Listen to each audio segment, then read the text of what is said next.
Bonjour, bienvenue à tous. Bienvenue dans les locaux de Whiskel pour ce petit déjeuner matinée décideur, retour d'expérience sur un projet qui a été mené pour Saint-Gobain, la partie distribution bâtiment de France. Je vais essayer de ne pas me tromper à chaque fois, je vous promets. On accueille donc Nicolas Saint-Rémy et Emmanuel Tardieu, ils vont se présenter. Moi je suis Pablo Lopez, je suis un des CTO de Whiskel.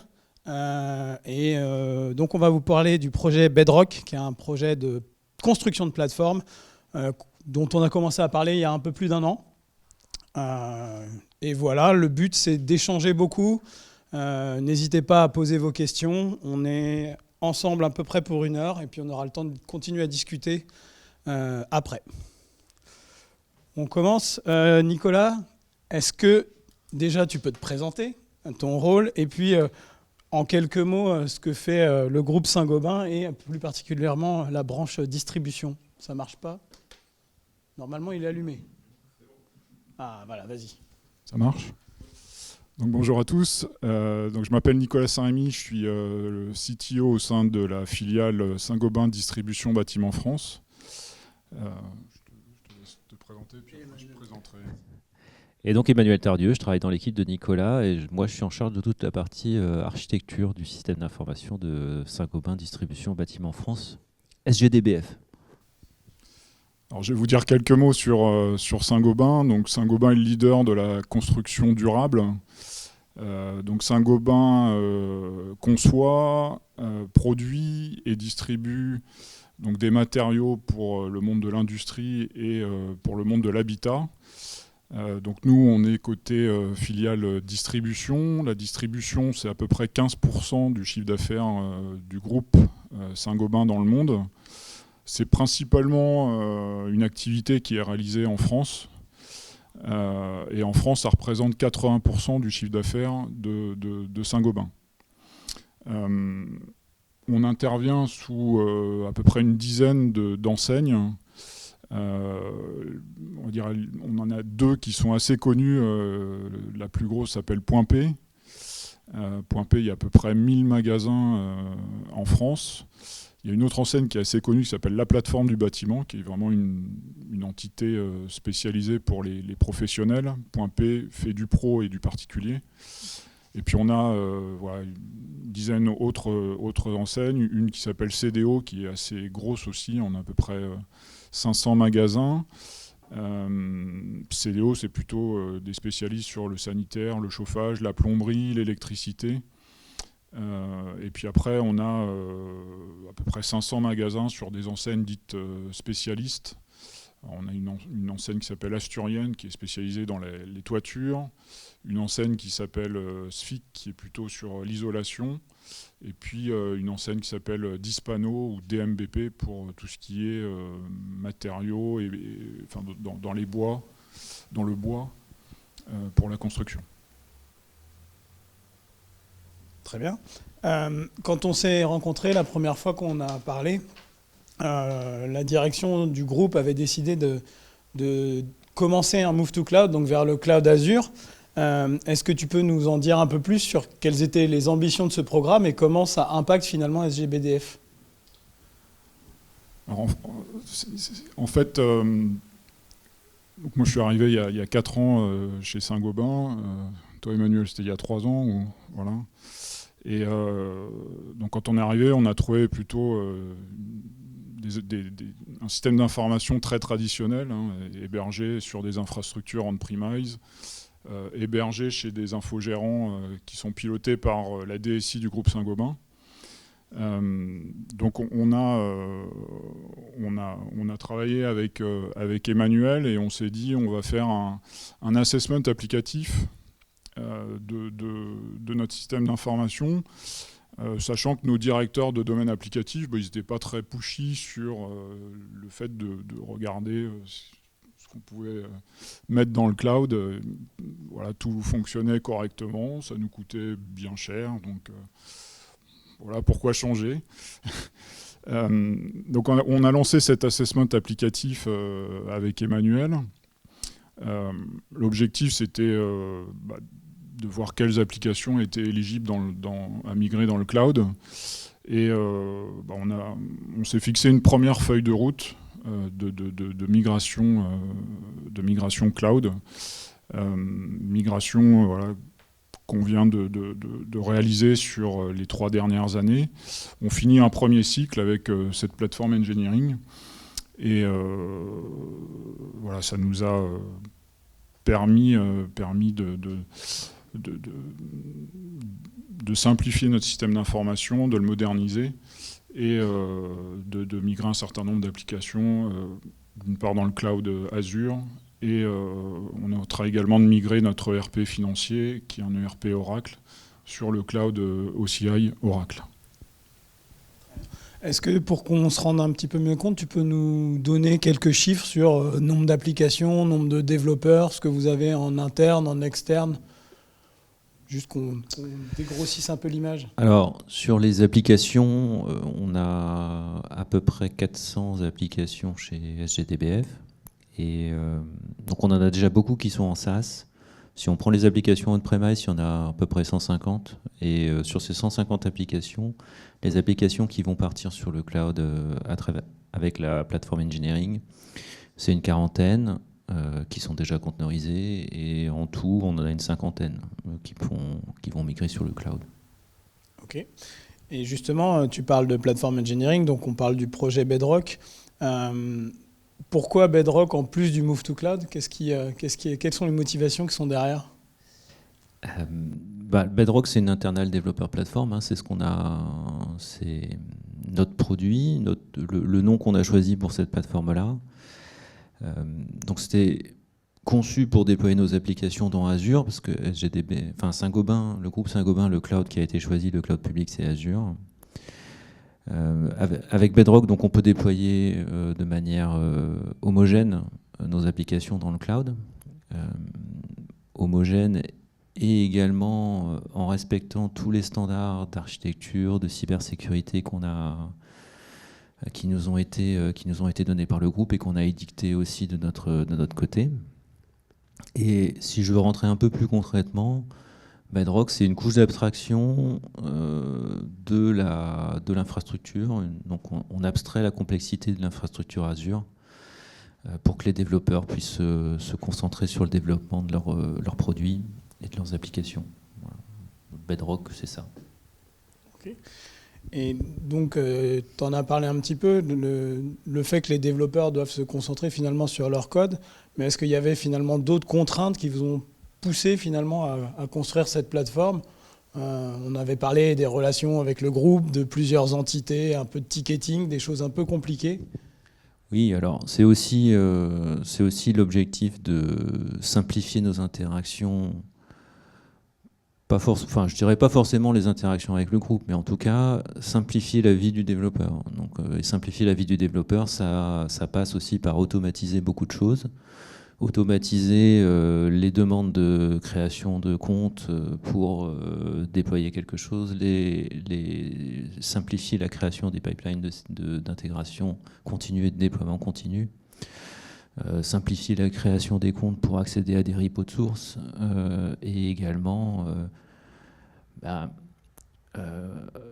supprimer certaines de nos contraintes qui sont devoir remplir une demande pour avoir une infrastructure.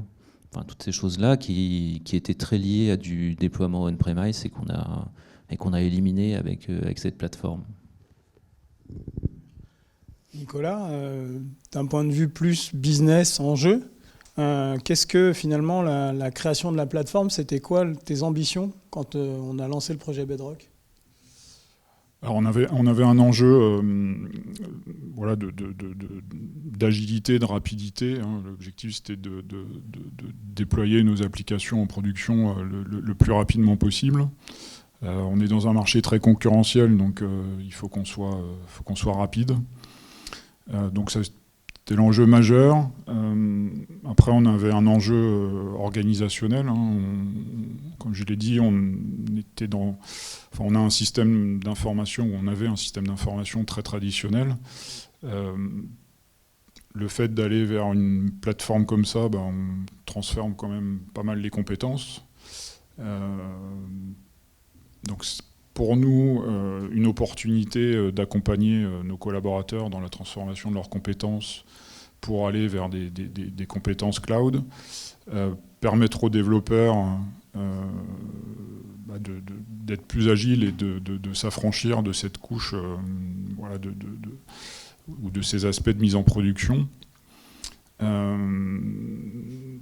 Et puis, c'est aussi une opportunité pour nous, la DSI, de pouvoir accueillir de nouvelles compétences et voilà, de transformer notre organisation et d'aller vers plus de compétences cloud. Puis le dernier point, on avait aussi un gros sujet de coûts. Et donc la réduction des coûts était un énorme enjeu également. Quand on s'était rencontrés, on avait une forme d'inflation finalement en migrant sur le cloud avec une maîtrise assez faible des ressources utilisées et donc des factures qui explosaient. Et c'était un des enjeux. On n'a pas parlé d'éparpillement technologique aussi, sur le fait que Emmanuel disait qu'il y avait un certain nombre d'applications qui étaient conteneurisées, mais vous avez vu aussi arriver des nouveaux usages, notamment autour de la data, autour de l'IA, qui ont entretenu ces coûts. Est-ce que tu peux nous en dire un peu plus ? Alors effectivement, je dirais, quand on a fait notre assessment applicatif, on avait un certain nombre d'applications conteneurisées, hébergées sur des infrastructures on-premise. Ça nous coûtait assez cher. Du coup, on a eu la volonté par cette plateforme de migrer nos applications conteneurisées via la plateforme sur des conteneurs Azure. Les autres usages cloud, on a effectivement migré notre plateforme data sur Azure avec un certain nombre de services, Databricks, Snowflake notamment. Et puis l'arrivée de l'intelligence artificielle, effectivement, avec on a construit un playground pour l'ensemble de nos collaborateurs et pour développer un certain nombre de cas d'usage pour nos métiers. Donc voilà, c'est ce qu'on a pu faire en termes d'évolution vers le cloud. Okay. Emmanuel, c'est Whiskel qui a accompagné Saint-Gobain dans la construction de cette plateforme. Finalement, pourquoi est-ce que tu as été chercher de l'expertise externe pour développer cette plateforme ? Alors, on n'en a pas parlé, mais on avait quand on construit du platform engineering, pas quand on construit du platform engineering, mais quand on veut aller sur le cloud, on a deux possibilités, en particulier pour des applications qui sont développées par les équipes, c'est d'avoir une approche DevOps ou d'avoir une approche platform engineering. Alors les deux sont pas contradictoires, hein, mais nous, ce qu'on s'est aperçu, c'est que nos applications étaient relativement homogènes et donc on avait plutôt intérêt à aller sur une approche platform engineering. Pourquoi ? Parce que la deuxième raison, c'est qu'on avait très peu de ressources qui étaient compétentes sur le cloud, voire quasiment pas. Et donc c'est la raison principale pour laquelle on a fait appel à Whiskel, puisque c'est une société qui est experte sur ce domaine cloud, et donc pour nous accompagner sur cet aspect platform engineering avec des compétences spécifiques de build de cloud, d'architecture cloud que nous, on n'avait pas en interne. Donc voilà. Ok. Pour être explicite, le dispositif qui a été mis en place, c'était un dispositif mixte avec un certain nombre de développeurs et d'architectes Whiskel qui ont collaboré avec les équipes Saint-Gobain. La question que j'ai pour vous deux, c'est finalement comment, dans cette construction de plateforme, et qui est-ce que vous avez réussi à embarquer, qui a contribué, comment finalement toute cette dynamique se met en place ? Alors, le projet a été mené par Emmanuel et ses équipes, donc les côté architecture. La communauté des développeurs a été impliquée dans ce projet, les opérations et puis les équipes du groupe Saint-Gobain également. qui nous ont aidés, notamment sur tout ce qui est validation côté cybersécurité.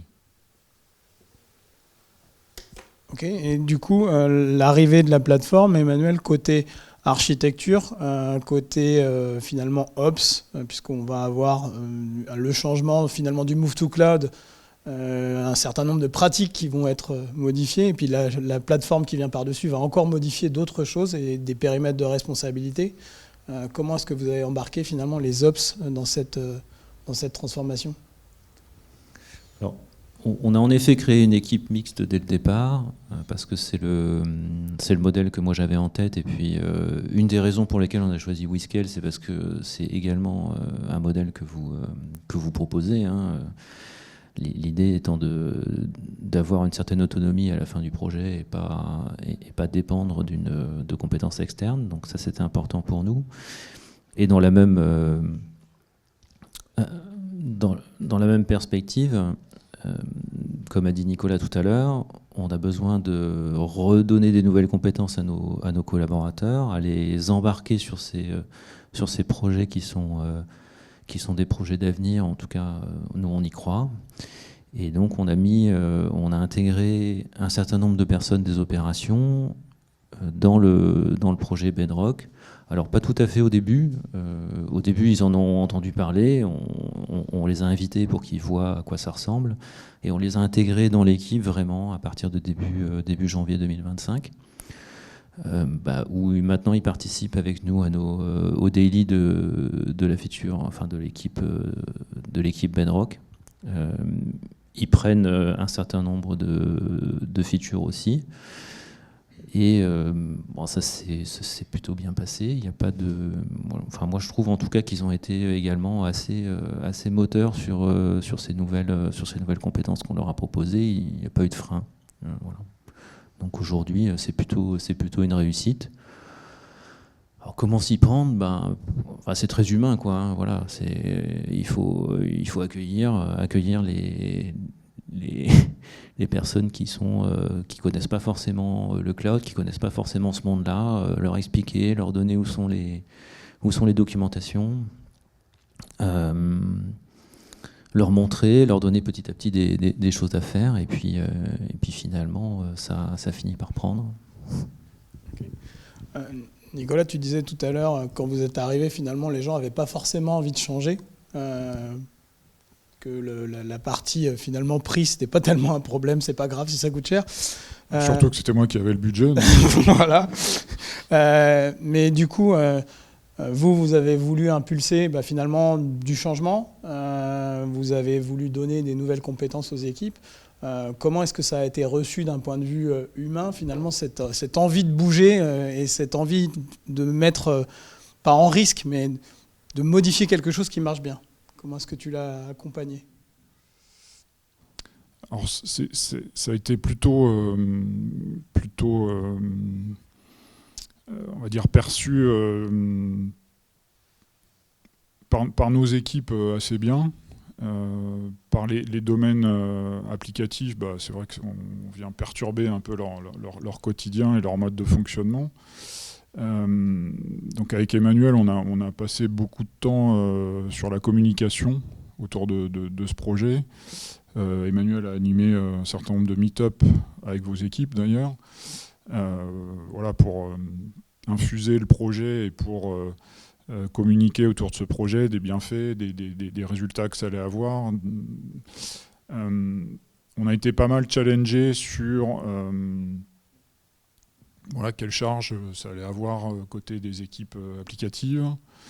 Donc j'ai demandé à Emmanuel de repasser du temps avec les différents directeurs de domaine pour leur expliquer comment la migration allait se faire, quel impact ça allait avoir sur eux, quel temps il fallait passer pour les tests avant qu'on lance les migrations en production. Du coup, voilà, notre réussite et notre change management, il est passé beaucoup par la communication. Et je dirais, globalement, on n'a pas fini, on est en pleine migration, mais le résultat est plutôt super positif. justement, vous parlez de résultats positifs. Pour vous, qu'est-ce qui a bien marché dans ce projet, dans ce programme? Quels sont finalement les points qui font que vous êtes en pleine migration, mais en plein succès? Est-ce que tu veux commencer, Emmanuel? Oui, alors,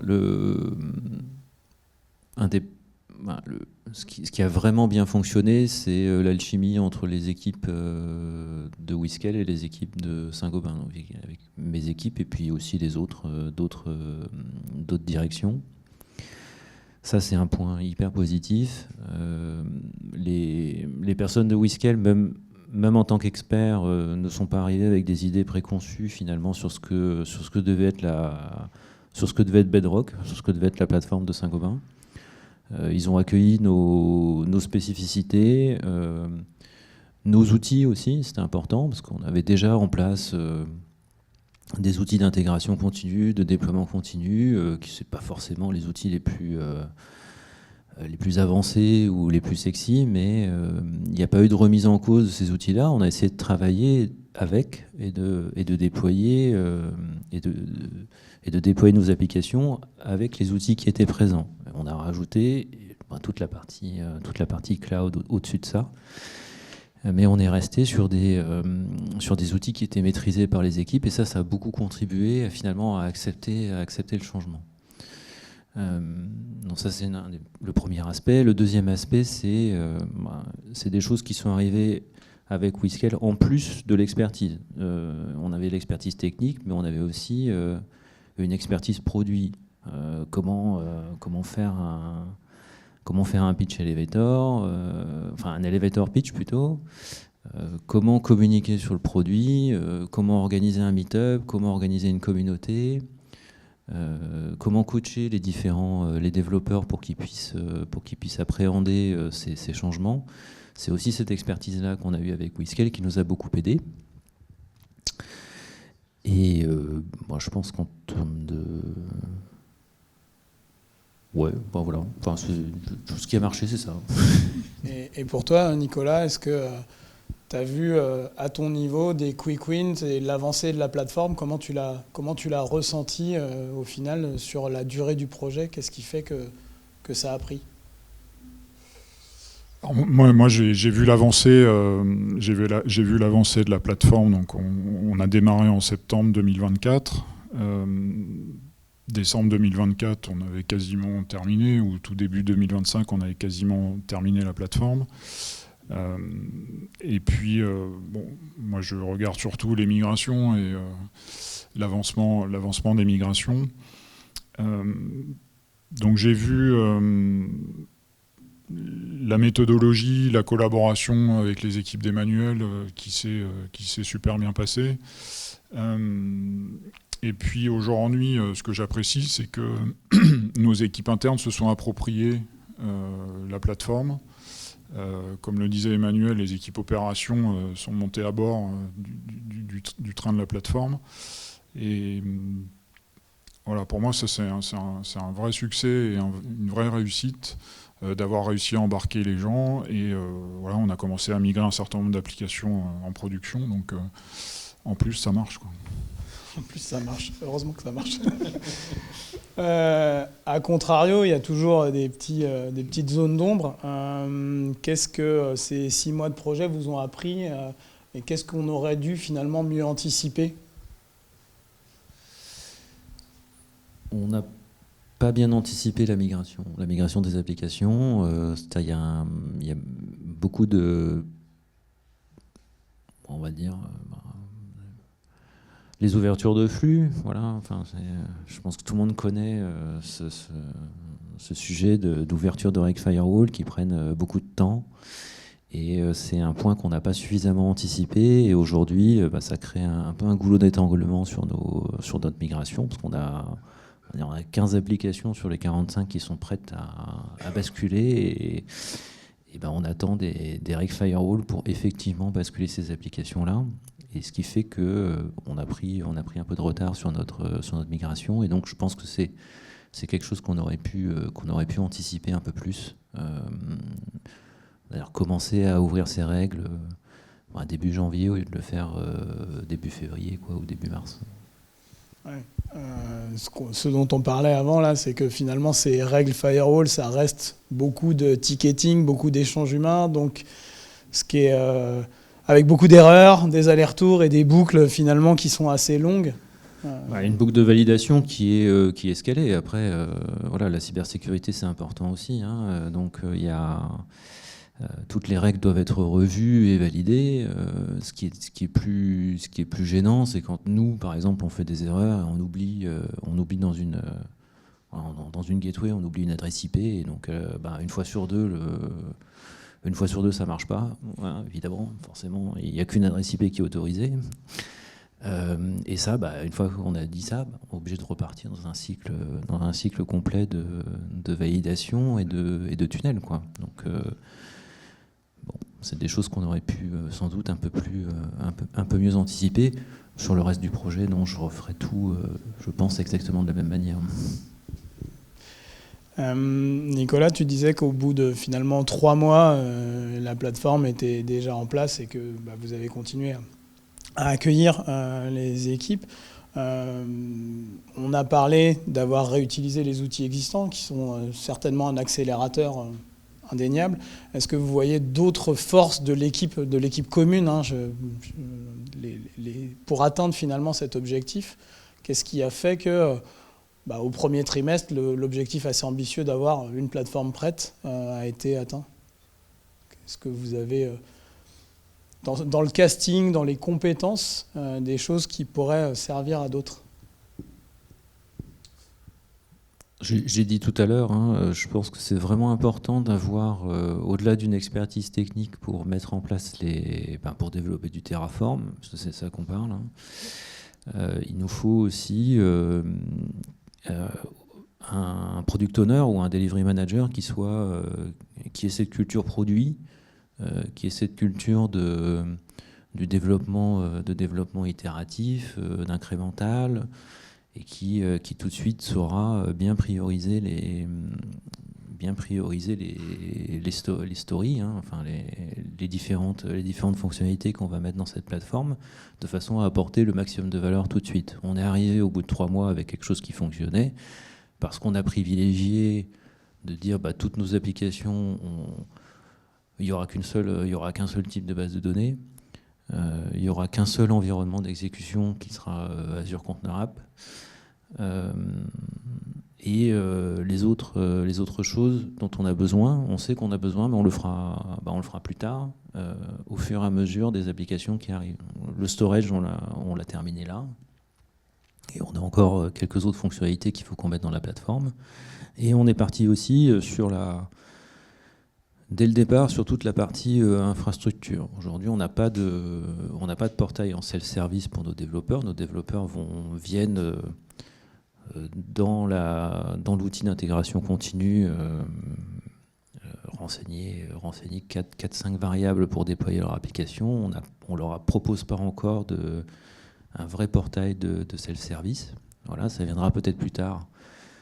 Ou ça ne viendra pas parce que finalement on considérera ensemble qu'on n'en a pas besoin. Voilà. Donc c'est vraiment se concentrer sur la partie vraiment basse de la plateforme.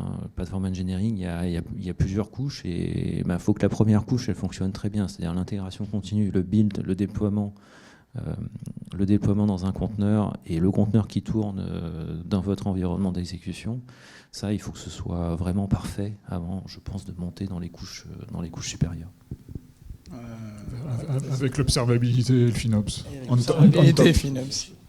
C'est aussi un truc qu'on a mis dedans dès le départ, la partie observabilité avec Elastic et la partie FinOps, puisque nos applications disposent de dashboards automatiques de coûts. Voilà. J'ai oublié ce point-là qui est important. Oui, c'était une des premières discussions qu'on avait eues, c'est comment on peut redonner de la visibilité sur les finances, non seulement aux équipes pour qu'elles en aient conscience, mais aussi aux directions et aux directions des domaines. Oui, avant de lancer la plateforme engineering, on a effectivement commencé avec une prestation chez WeScale pour la mise en place de dashboards FinOps autour de nos souscriptions Azure. Et c'était effectivement un des prérequis de savoir mesurer et enfin, quelle était la consommation de nos différentes souscriptions. On parlait de septembre, ça fait donc 6 mois que le projet a été lancé. Tu parlais de choses qui vont arriver ou pas. En gros, est-ce que vous avez une roadmap? Et à combien tu l'estimes précise? À quel horizon elle est précise? Et puis à quel horizon vous verrez bien ce que vous allez intégrer ou pas? Alors, sur la partie des 40 applications qu'on a qui sont déjà conteneurisées, là, cette partie-là, on a pour objectif de terminer fin juin la migration. Voilà. Donc on en a 2 sur 40 pour l'instant, donc on est un peu en retard. Pour fin juin, ça va être juste. Mais on est motivé.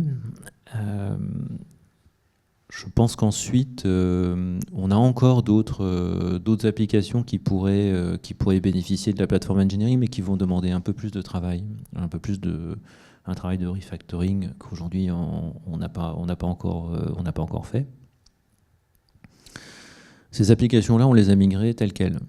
Donc dedans, il y a de tout. Il y a quasiment que du Java. Mais il y a des applications qui ont été développées en 2015, il y a des applications qui ont été développées en 2024, et entre les deux, il y a une dette technique qui n'a, je pense, jamais été payée. Et donc, il y aura aussi une deuxième étape qui sera plus sur l'optimisation des applications. Les applications étaient cloud ready, mais elles ne sont pas du tout cloud native. Voilà. Clairement.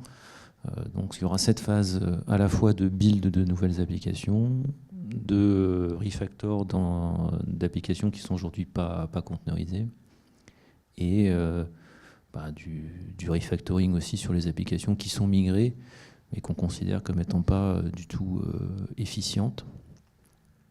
Parce qu'aujourd'hui on le voit, ça sur certaines applications coûte quand même encore cher, même sur le cloud, de par ce manque d'optimisation. Alors justement, si on parle un peu d'argent, Nicolas, est-ce qu'au niveau du ROI, est-ce qu'il y a déjà des bénéfices sur la plateforme? Est-ce que c'est trop tôt? Qu'est-ce que toi tu vois C'est encore un peu tôt, hein. Comme le disait Emmanuel, on a migré 2 applications et on en a une quinzaine qui sont prêtes à être migrées une fois que les flux auront été correctement ouverts. Donc on n'a pas forcément beaucoup de recul. Bon, néanmoins, la construction de notre business case fait qu'on attend quand même un certain nombre d'économies du fait de cette migration sur Azure. Donc ce qu'on se rend compte, c'est que il faut un certain nombre de jours avant que la consommation se cale. Et une fois sur les 2 applications qu'on a pu migrer en production, on est sur des tarifs de l'ordre de 1 ou 2 euros par jour. Donc voilà, c'est correct. Okay. Si on reparle un peu de l'entité Saint-Gobain Distribution au sein du groupe, est-ce qu'il y a d'autres initiatives plateformes ailleurs, ou est-ce que vous allez faire des petits finalement? On a un collègue qui est ici, donc on espère bien qu'on va faire des petits, parce que c'est toujours intéressant pour nous, en tant que filiale d'un grand groupe, de montrer notre savoir-faire et de mettre en valeur ce qu'on a pu faire. Il y a une forte écoute, une forte volonté de regarder ce qu'on a fait au niveau de la distribution. Donc, je pense que c'est plutôt prometteur et on verra ce qui se passe. Très bien. Une question que je n'ai pas posée, Emmanuel, qui est la taille de l'équipe Bedrock. Combien de personnes pour finalement monter la plateforme, aider les applications à migrer, et puis finalement entretenir ce qui va se passer là dans les 6 mois, 1 an? Alors pour construire la plateforme, on avait 3 développeurs, 3 cloud builders et un delivery manager de Whiskel. Et côté Saint-Gobain, on avait une personne qui avait été positionnée en cloud builder. Ça, c'était le setup original avec des contributions un peu des autres membres de l'équipe. En fait, ce qu'on a fait, c'est quasiment dès le début, toutes les personnes qui devaient être impliquées dans la plateforme Bedrock, que ce soit Saint-Gobain ou Whiscal évidemment, mais finalement sont venus tous les jours prendre des informations, essayer d'aider. Donc je dirais qu'il y a eu, il y a eu 4 développeurs quoi, full-time, je pense, à peu près. Un delivery manager, et puis après, pas mal de contributions des autres équipes, ou de mon équipe à moi, qu'aujourd'hui, on ne peut pas forcément mesurer parce qu'ils n'ont pas fait que ça dans leur journée. Maintenant, en run, on est avec on va dire un ops entier. Alors c'est deux demi-ops, mais ça fait un ops. Et côté développement et build de la plateforme, on a 2 personnes qui s'en occupent. On va dire quasiment à temps plein, mais pareil, là aussi, on reste encore sur la même dynamique avec l'équipe qui reste l'équipe entière qui reste très impliquée dedans. Mais voilà, si on voulait dire, on est aujourd'hui à 3 personnes. Est-ce que vous avez des retours concrets à la fois, toi Emmanuel, sur les équipes de dev que vous accompagnez, et puis toi Nicolas, éventuellement sur les responsables de domaine métier sur cette initiative? Est-ce que comment c'est accueilli à l'heure actuelle? Est-ce que c'est regardé de loin avec un peu de méfiance, ou finalement est-ce que c'est accueilli très favorablement?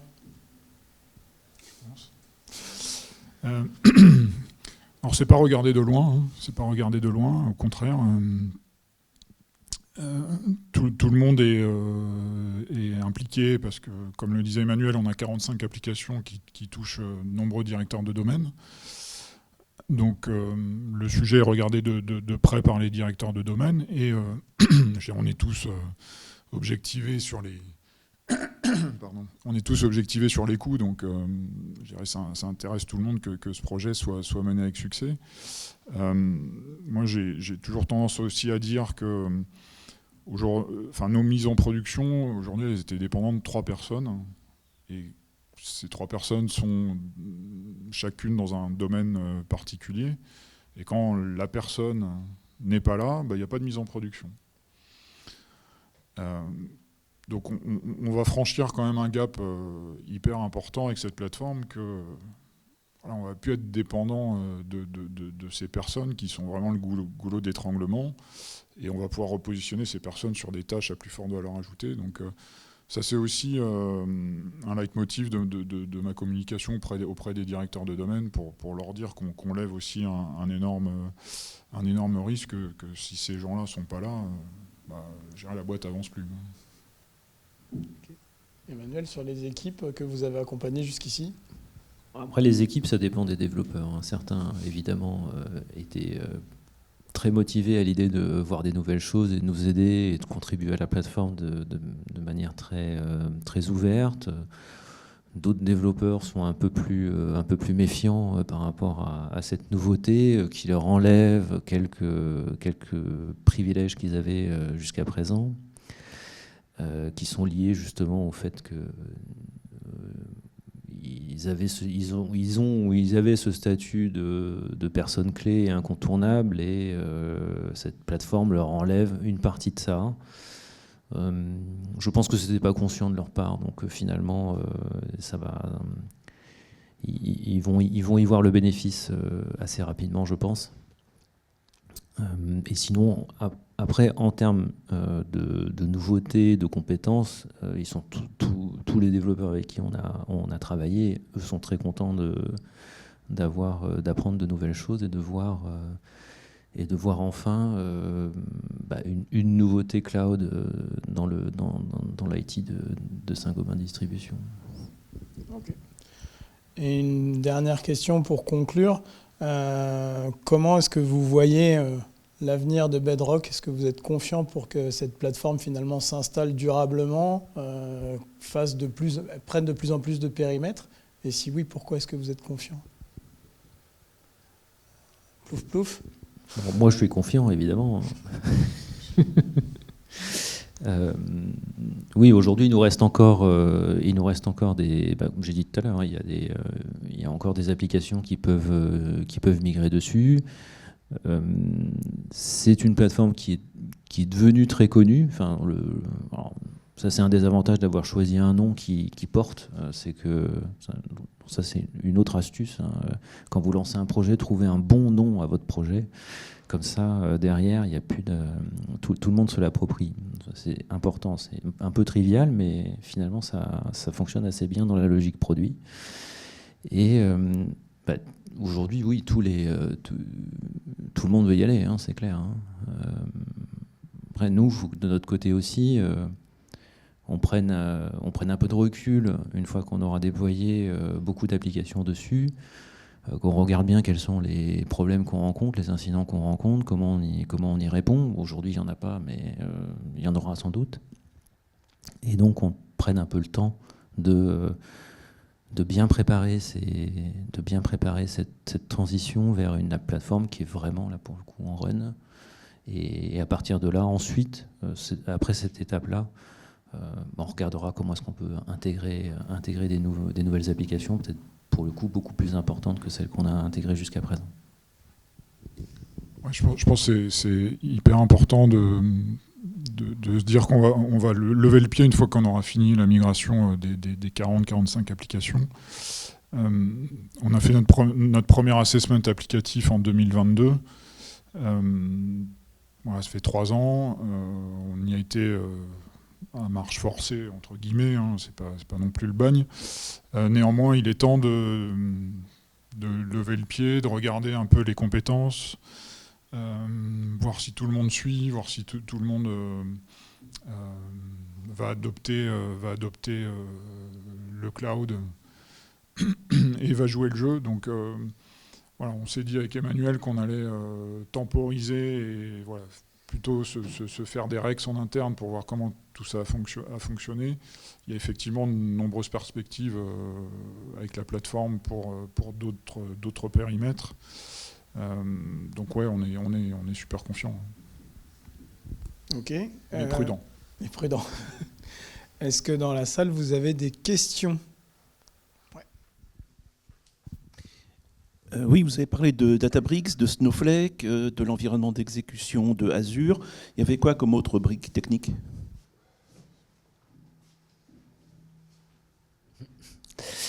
Alors, les autres briques techniques sont...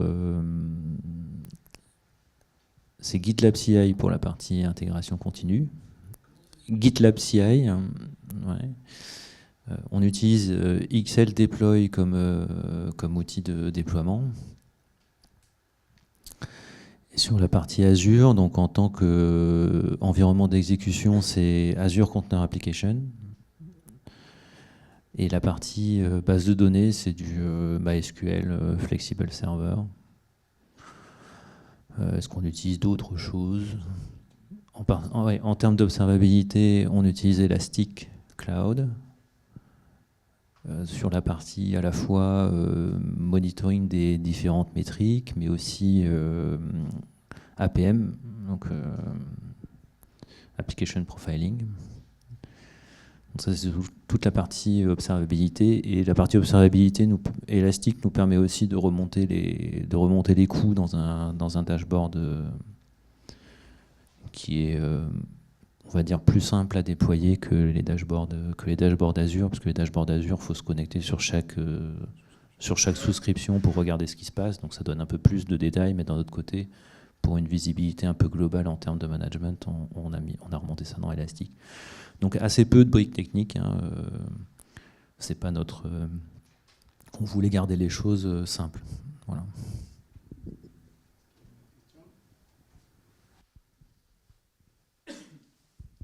Bonjour, merci pour le Rex. J'ai trouvé intéressant, déjà vous avez parlé d'approche itérative, je trouve ça cool. Est-ce que dans cette approche, comment vous avez défini en fait les premières fonctionnalités, lesquelles ça a été ? Et est-ce que vous avez pu les faire valider, avoir des utilisateurs justement qui au fur et à mesure valident les fonctionnalités enfin voilà, quelle a été l'approche sur le plan concret ?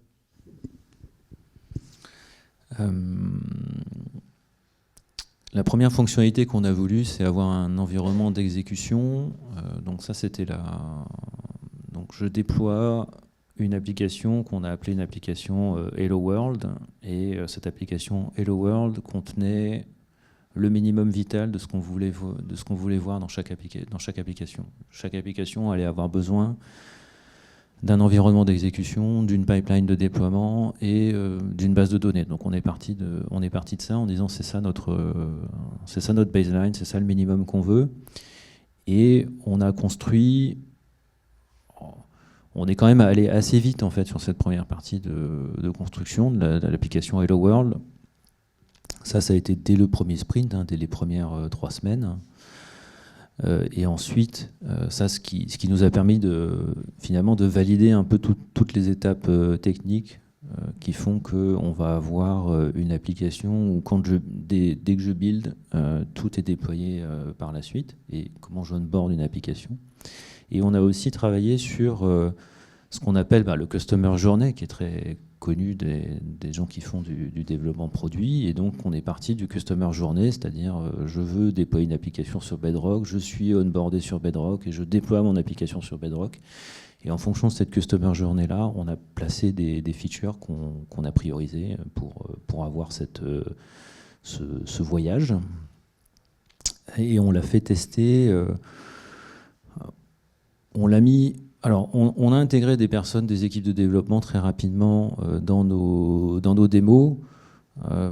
On leur a donné véritablement la main pour tester des choses que plutôt, on va dire, début décembre, quoi. Donc, après 2 mois environ. Donc, on a fait septembre, octobre, novembre, 2 mois et demi de développement, et on a commencé à leur donner des choses plutôt début décembre pour qu'ils puissent les tester. Voilà comment on a fait. Après, ça reste une plateforme technique, donc les fonctionnalités ne sont pas forcément très visibles et ne sont pas forcément non plus très montrables, on va dire, en termes pour un client, quoi.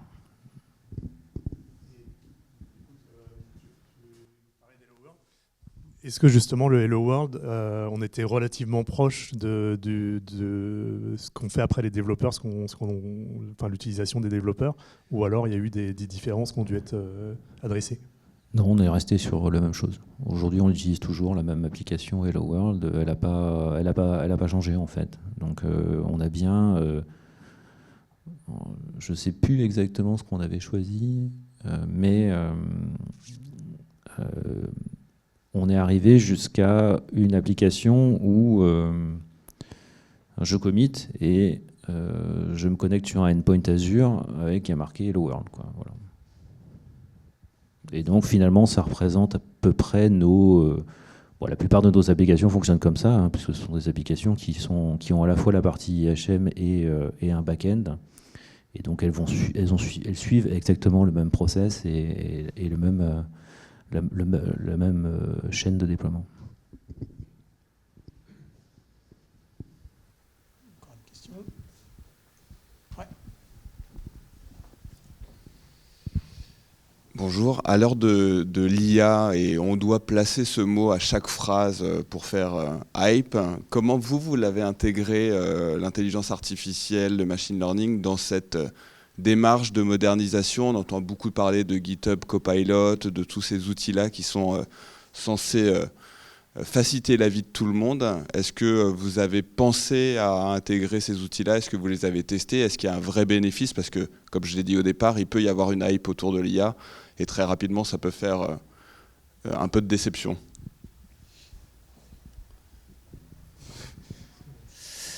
Non, donc on n'a pas mis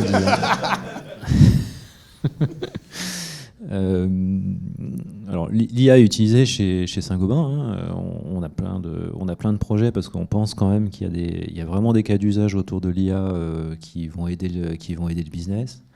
Pas forcément autour de l'IA générative forcément, mais de l'IA, du machine learning, de la reconnaissance d'objets, de choses comme ça qui sont des choses qui permettent vraiment d'aider le business, l'OCR, enfin.